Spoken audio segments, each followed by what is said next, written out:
Hola, soy Benito Lauret, director del Máster de Fachadas de la Universidad Politécnica de Madrid. Y en esta segunda entrega sobre ventanas correderas minimalistas voy a seguir abordando algunas cuestiones esenciales de este tipo de ventanas. El increíble efecto de ligereza y transparencia que proporcionan a la arquitectura las hace insustituibles y muy deseadas para proyectos singulares como el que vemos en la imagen. En el mercado podemos encontrar sistemas tan sofisticados como el de la imagen, con espesores vistos de carpintería de 19 milímetros y una profundidad total desde el nivel de suelo terminado hasta el final de la carpintería de 48 milímetros. Además, con rotura de puente térmico en todas las zonas. Y también vemos en la parte inferior una chapa que indica cómo se podría sacar el agua que entra en las correderas.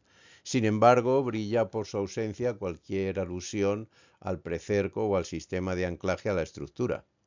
Como hemos dicho, este tipo de ventanas se adapta perfectamente a proyectos como el que vemos en esta imagen.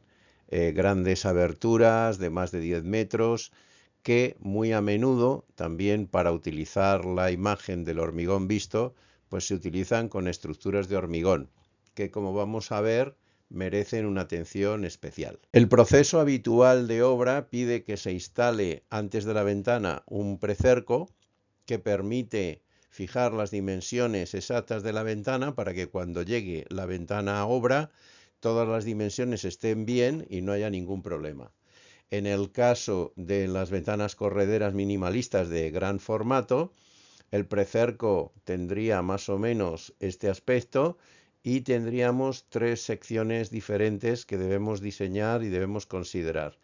La sección inferior A', que es donde se apoya la ventana, la sección lateral BB', y la sección superior C', que es en la que nos vamos a concentrar más en esta entrega, porque es la que tiene que enfrentarse con la fluencia diferida o con la flecha diferida del hormigón.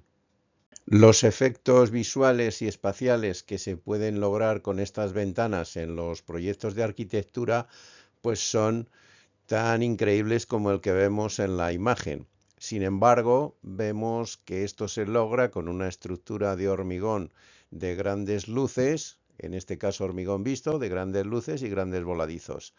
Esas grandes luces y esos grandes voladizos derivan en principio en flechas instantáneas importantes, pero también en deformaciones con el tiempo, en flechas diferidas que hay que considerar si queremos que esas ventanas sigan funcionando sin problemas durante toda la vida útil del edificio. En consecuencia, ¿a qué nos estamos enfrentando cuando hablamos de flecha diferida del hormigón?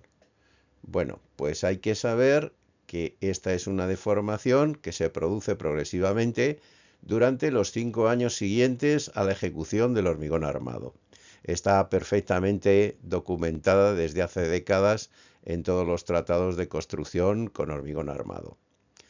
Puede llegar a duplicar la flecha instantánea de la estructura. Por ejemplo, si se usa un criterio que es muy habitual de un 500avo de la luz o la luz dividida por 500, pues en un hueco de 10 metros simplemente tendríamos 2 centímetros de flecha instantánea. Y los tratados de construcción con hormigón armado dicen que ese factor, ese valor se puede duplicar, es decir, podemos tener otros 2 centímetros adicionales de flecha diferida. Todo esto, evidentemente, se puede obviar si utilizamos estructuras hechas de otros materiales, por ejemplo, de acero, que no tiene flecha diferida. Si a pesar de todo se ha optado por una estructura de hormigón armado, pues hay que tener en cuenta desde el principio que con el tiempo, como mínimo una vez al año durante los primeros 5 años, habrá que comprobar y corregir este descenso de la estructura en el precerco, llevando un registro de los movimientos observados. De este modo, el premarco superior debe contar con un procedimiento de regulación de altura para poder absorber estos movimientos estructurales, mantener la horizontalidad de esta parte superior del precerco y por tanto del marco, que no pueda dar problemas de que las correderas se encajen y no se muevan. Es decir, que permitan constantemente el paso de la corredera sin ningún problema. Para resolver este problema, un primer planteamiento muy básico se expresa en el dibujo superior.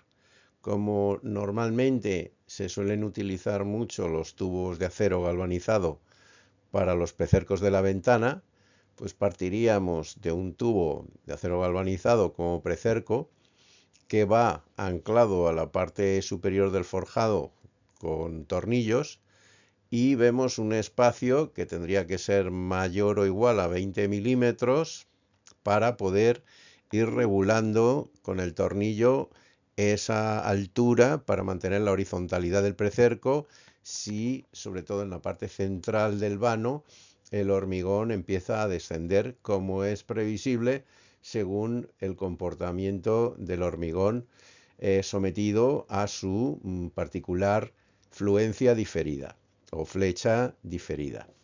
Esto es un esquema muy básico y en el dibujo inferior se hace un esquema un poco más elaborado, utilizando en vez de un tubo de acero, U's de chapa de acero o perfiles en C o perfiles en U, que se llaman de chapa de acero, que igualmente permitirían una regulación a base de tener, pues por ejemplo, una cinta autoexpansiva, como se dice en el dibujo, permitirían mediante tornillos la regulación de la altura.